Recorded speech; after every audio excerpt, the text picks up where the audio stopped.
ছাত্রছাত্রীরা HSC first paper first year বা second year 2 বছর স্টুডেন্টদের বলছি।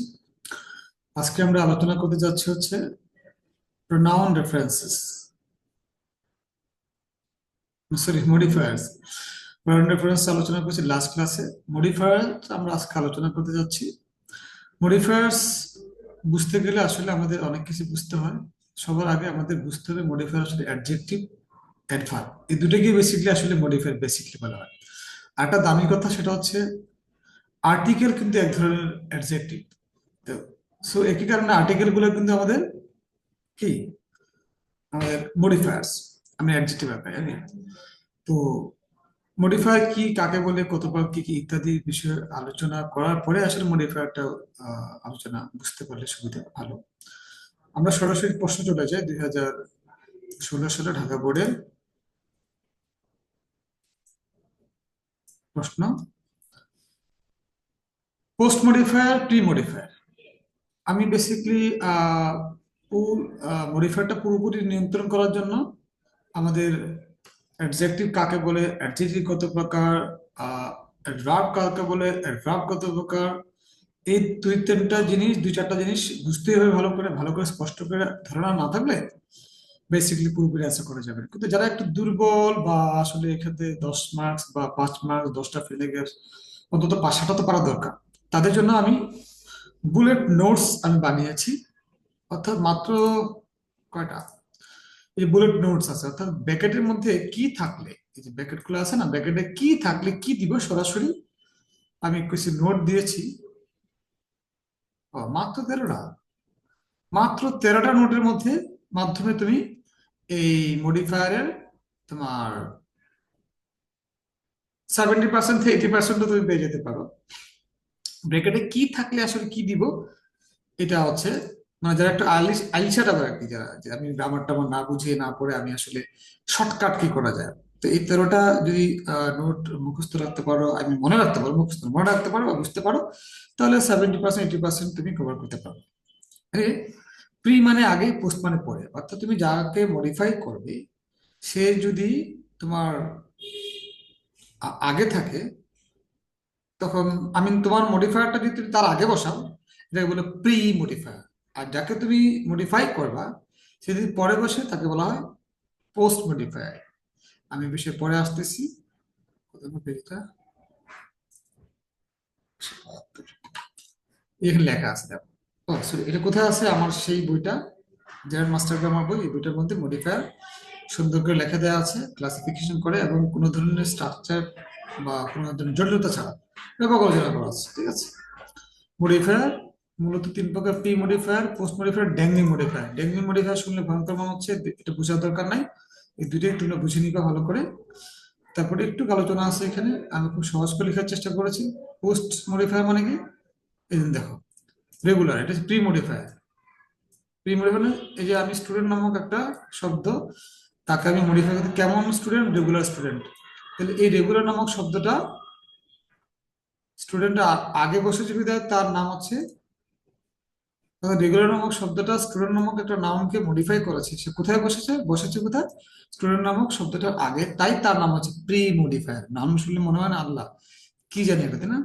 অনুরূপভাবে পোস্ট মডিফায়ার, অর্থাৎ যার সম্পর্কে তথ্য বলবা, হ্যাঁ, তারপরে যদি তুমি সেই তথ্যটা, আই মিন মডিফায়ারটা বসাও, তখন তাকে বলা হয় পোস্ট মডিফায়ার, মানে পরে বসছে তাই। ঠিক আছে। যেমন দেখো, স্টুডেন্ট, কোন স্টুডেন্ট, হু ইজ রেগুলার, তাই না?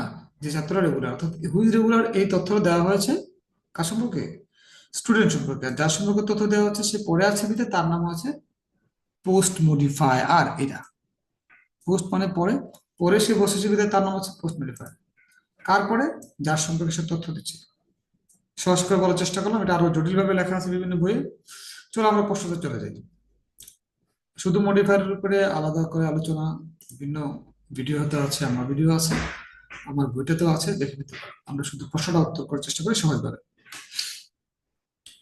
আবারও প্রশ্নটার অর্থ বুঝবা, অর্থ বুঝে, অর্থ বুঝে বুঝে আমরা আগাই, তাই না? তো ব্যাপারটা অনেক বেশি সহজ হয়ে যাবে অর্থ বুঝে আগাইলে। রবীন্দ্রনাথ ট্যাগর ঠাকুর was a dash, bracket you আছে প্রি মডিফাই দ্য নাউন। অর্থাৎ কোন নাউনটা? এই যে পয়েন্ট ইন্টারেস্ট হচ্ছে আমরা কাকে প্রি মডিফাই দ্য নাউন মধ্যে এই যে ব্র্যাকেটে বলেছে তোমাকে নাউন, এই সেই নাউন, এই নাউনটাকে তোমাকে মডিফাই করতে। আমি যদি বলি Rabindranath Tagore was a big poet, great poet of Bangladesh, Bengali literature, হয়ে গেছে কিন্তু। ঠিক আছে, আমি পোয়েট কেমন poet, good poet, bad poet বলা যাবে না, big poet, popular poet, famous poet ইত্যাদি বলা যাবে, তাই না? তাহলে এটাকে কেন প্রি মডিফাই বলছে? কারণ তুমি যাকে মডিফাই করবে, যে পোয়েটটাকে, সে তো আগেই বসাইতে হচ্ছে, তাই না তোমাকে? আরে, এভাবে করে ফুল প্রশ্নটা তোমরা পড়ে নিবা, বা এটা স্ক্রিনশটটা রেখে দিতে পারো। এটা দেখো, আমি একটু পরে এটার উত্তর সহকারে আলোচনা করতেছি। দেখো, এই যে এখানে উত্তর সহকারে সাজায় রাখছি, খেয়াল করো। শোনো, রবীন্দ্রনাথ ঠাকুর ওয়াজ আ গ্রেট পয়েন্ট, আমি গ্রেট দিয়েছি, তুমি যদি মনে করো যে না, এই যে প্রি মডিফাই দ্য নাউন, আসলে কোন নাউনটাকে মডিফাই করতে বলছে? যে পয়েন্ট, এই পয়েন্টটাকে মডিফাই করতে হবে। তাই আমি বললাম কি, কেমন point, great point, big point, popular point, famous point ইত্যাদি যে কোনো একটা বসাতে পারে। আমার কাছে গ্রেডটা মনে হয়েছে সুন্দর, তাই গ্রেড দিলাম। যে প্রশ্নের উত্তর অনেকগুলো হয়, এই প্রশ্নগুলোর উত্তর আসলে মনে হয় কঠিন, আসলে এটা অনেকগুলো অ্যান্সার হয় সহজভাবে। He was born in dash family at Jorasanko, Kolkata. একটু পর্যন্ত পড়বা, হ্যাঁ, মনে করেন নাই, আমি লিখছি রিচ। তাহলে হি ওয়াজ বর্ন ইন আ যে, এই যে কি বলছে, প্রি মডিফাই দা, আবারও তাহলে কোন নাউনটাকে, এই ফ্যামিলিটাকে মডিফাই করতেছে।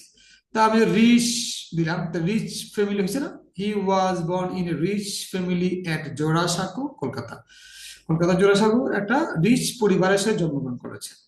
আমি রিচ না দিয়ে বলতাম নোবেল, তাই নাকি, এন ও বি, নোবেল বা ফেমাস, পপুলার, তাই না? এই ধরনের একটা অ্যাডজেক্টিভ বসাই দিতাম, যেটা এই বাক্যের সাথে, ফ্যামিলির সাথে যায়, হয়ে যেত।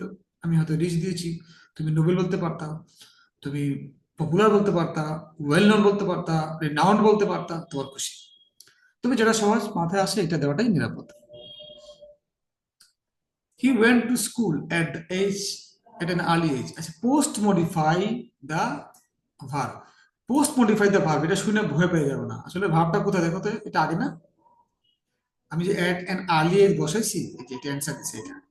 তাহলে কাকে বলবো, কোন ভাবটাকে মডিফাই করবে? ওয়েন্ট নামক ভাবটাকে মডিফাই করবে, যেটা বলি তাহলে হি ওয়েন্ট টু স্কুল, আমি যদি বলি he went to school early, সে শুধু আর্লি দিলে কিন্তু হবে, আগে গেছে। এট অ্যান আর্লি এজ বা at the beginning of is life, তাও দিতে পারো, অত তুমি যা খুশি তাকে বসাতে পারো। ঠিক আছে, তো ওয়েন্টটাকে তুমি খেয়াল করে বুঝবা, এটাকে তারা অ্যাডভার্ব বলে। হ্যাঁ, তো দেখবা যে বুঝে যাবে এখানে এট অ্যান আর্লি এজ, বা শুধু শুধু আর্লি বললে মনে হয়ে যাবে। ঠিক আছে, এটা আর্লি এজ বললে হয়ে যাবে, এটা আর্লি এজ বললে হবে। ঠিক আছে, পরে he wrote his premodify the noun, তোমার নিশ্চয়ই এটা পরে আছে, ভার্স, কেমন verse? He wrote his dash verse at the age of 8, 8 বছর বয়সে সে নিশ্চয়ই তার ফার্স্ট কবিতাটি লিখছে। ভার্স মানে এখানে তার লেখা আর কি। ঠিক আছে, কেমন ভার্স? এট দ্য এজ অফ 17, 17 বছর বয়সে হি ওয়েন্ট টু লন্ডন, সে লন্ডনে গিয়েছিল। কেন? Post modify the verb, post লেখা আছে তার মানে কি, ভার্বের কথা বলে, কোন ভার্ব? এটা এই যে সেই ভার্ব ওয়েন্ট। ঠিক আছে, এই ভার্বটা কোনটা, কোন ভার্ব? এই ভার্ব উইথ এন ইনফিনিটিভ, যখনই কোথাও ইনফিনিটিভ দেখবা, ইনফিনিটিভ দেখা মানে চোখ বন্ধ করে, এটা হবে টু ওয়ালা ভার্ব। কি বললাম? টু ওয়ালা ভার্ব একটা হবে। ঠিক আছে, এরপরে তুমি অন্যান্য শব্দ দিতে পারো, না দিলেও। আমি যদি বলি at an age of 17 he went to London to get admitted to a, দেখো পরবর্তীতে লেখা আছে স্কুল দেয়ার, তাহলে আমি পুরো সেন্সটা আনতে গিয়ে এখানে টু গেট দিতে হয়েছে, টু গেট অ্যাডমিটেড টু এ, এই যেখানে স্কুল এখানে আছে, তাই বললাম টু এ স্কুল দেয়ার বললাম। অন্য কিছু বলতে পারো, আমার কাছে আমি এটা মনে হয় টু বি দিয়া, to be in a school দেয়া, এটাও দিতে পারি, যেটা মিলে যাবে টু বি। তো টু বি কেন দিলাম? যে টু ওয়ালা ভাব লাগবে, কারণ ইনফিনিটিভ আছে। He was put up in a lodging house under the care, তাকে একটা হোস্টেলে রাখা হয়েছে, লজিং হাউসে রাখা হয়েছে, under the care of a dash coach. দেখো, আবার প্রি মডিফাই দা নাউন, এটা 10টার মধ্যে তো 5-7টা এমনই থাকে। প্রি মডিফাই দা নাউন, তাহলে কেমন কোচ ছিল? আমি বলছি প্রাইভেট কোচ, মানে তার একজনের জন্য একজন কোচ ছিল, মানে আমরা বলি না যে প্রাইভেট টিচার আর কি। তো স্যার আমাদের প্রাইভেট মনে আসতাম কি লিখবো, তুমি লিখতে পারো good coach, famous coach, expensive coach, অনেক কিছু হয়। মিলে না, থাকে তো মিলে কিনা। He was put up in a lodging, অর্থাৎ তাকে লজিং ওঠানো হয়েছিল, লজিং হাউসে ওঠানো হয়েছিল। আমরা লজিং হাউসে কি বলি, লজিং তো বলি। লজিং আন্ডার দ্য, ওই বাড়িতে আবার কে ছিল, under the care of a dash coach, তাহলে প্রাইভেট কোচ, তাই না? Good coach, experienced coach, expensive coach. Expensive শুধু হয় না, অবশ্যই এক্সপেরিয়েন্সড ভালো হয়। ওনার নাম ছিল মিস্টার স্কট।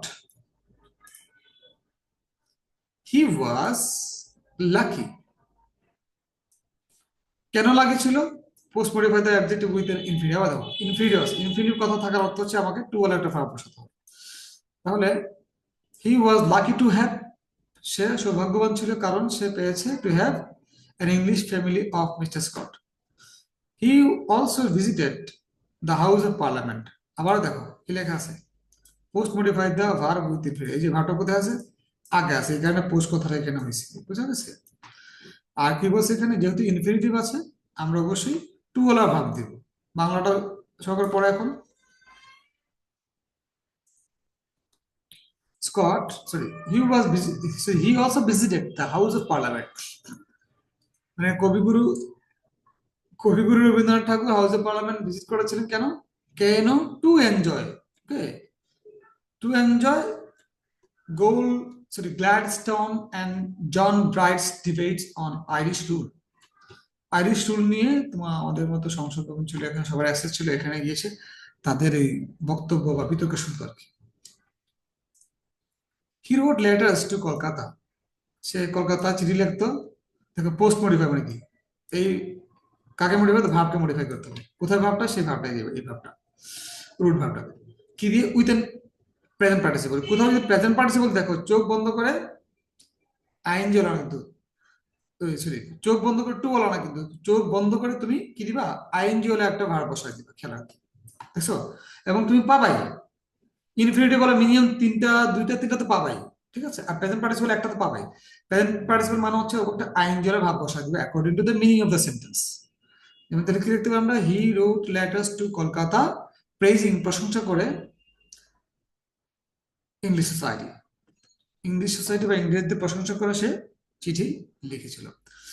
এট দিস, এই কারণে হিজ ফ্যামিলি থট, তার পরিবার ভাবলো দ্যাট দে মাইট লুজ দেয়ার সন, যেহেতু সে ইংরেজদেরকে ভালোবাসা করতেছে তার মানে আমরা এই ছেলেকে হারাই ফেলতেছি। Post modify the verb, lose, হারাচ্ছে। কাকে মডিফাই করতে, ভার্বকে, যে ভার্ব। কিভাবে হারাবো, ফর এভার, চিরতরে, ঠিক আছে। আমার মনে হয় বুঝে ফেলতে পেরেছি, modifier one of the toughest topics for HSC English second paper, grammatical topics. So এটা যারা একটু গ্রামার কম জানো তোমাদের যে ভয়ের কারণ থাকতেই পারে, বাট আমি যেভাবে বললাম আশা করি তোমরা সেভাবে দেখলে তোমরা সহজেই অন্তত 50% মার্কস পেয়ে যাও, মানে বা 60-70% মার্কস পেয়ে যাবো। এনিওয়ে, বরাবরের মতো আমার জেনারেল মাস্টার গ্রামার যেটা তোমরা কালেক্ট করার চেষ্টা করবা, এটার জন্য এখানে যে নাম্বার দেওয়া আছে। আবার মাস্টার পেপার, এটার জন্য মাস্টার পেপারটা কি মনে আছে, এটা হচ্ছে আহ এইচএসসি ফার্স্ট পেপার, সেকেন্ড পেপারের টেস্ট পেপারের অনেকটা শর্টের ভার্সন, শুধুমাত্র গুরুত্বপূর্ণ প্রশ্ন দিয়ে এটা করা, এবং বোর্ডের বাইরে প্রশ্ন এখানে নাই। এবং যেহেতু রাইটিং পার্ট গুলো আছে, রাইটিং পার্ট গুলো খুব সহজ করে লেখার জন্য যারা একটু বেশি দুর্বল তারা যেন সহজে মুখস্থ করতে পারে। তোমরা এতক্ষণ আমাকে সময় দিলা, আমার সাথে থাকার জন্য আবারও ধন্যবাদ, বরাবর মতো করে। তো পরবর্তী ভিডিওগুলোর জন্য তোমরা অপেক্ষা করতে থাকো, এবং যথারীতি সবাইকে বলো, বন্ধু বান্ধব যেন একটু চ্যানেলটা সাবস্ক্রাইব করে, যদি ভালো লাগে যেন কমেন্ট দেয়, যদি কোনো ধরনের আরো চাওয়া পাওয়া থাকে। খারাপ হলে বলবা স্যার এটা ভালো লাগছে না, এটা আরো একটু ইমপ্রুভ করতে হবে, বা আপনাকে একদম পছন্দ করি না তাও লিখতে পারো। I will learn something else from this is likings. Anyway, thank you very much, ভালো থাকো, খুদা হাফেজ।